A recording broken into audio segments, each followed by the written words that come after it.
Hello मुलांनो, कसे आहात?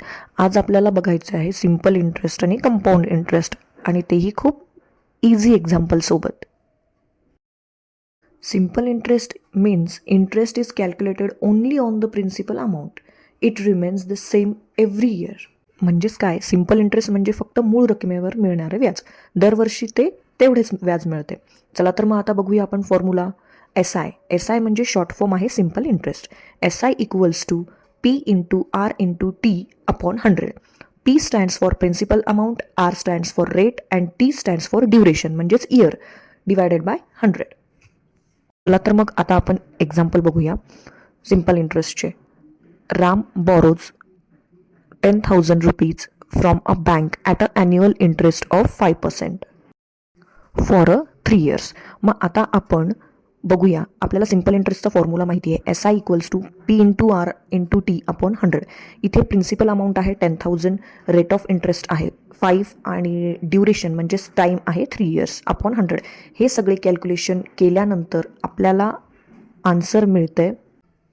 चला आता आपण बघूया compound interest. In a compound interest, interest is added to the principal, so interest is earned on a interest too. म्हणजेच कंपाऊंड इंटरेस्टमध्ये व्याजावरही व्याज मिळते, म्हणजेच पैसे झपाट्याने वाढतात. चला तर मग आता फॉर्म्युला बघूया. फर्स्ट आपल्याला कॅल्क्युलेट करावे लागते amount. A equals to P in bracket 1 + R upon 100 raise to T.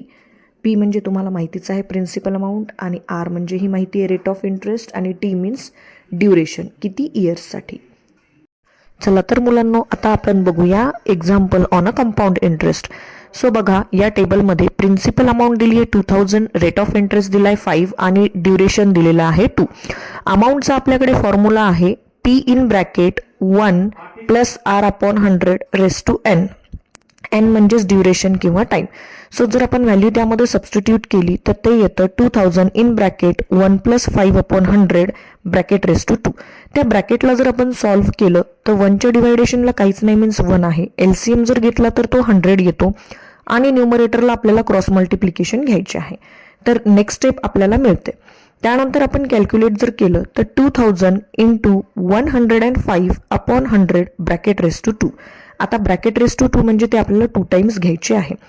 त्या 105 अपॉन 100ला जर आपण 5ने डिवाइड केले तर आपल्याला 21 अपॉन 20 असे सिम्पलेस्ट फॉर्म मिळतो.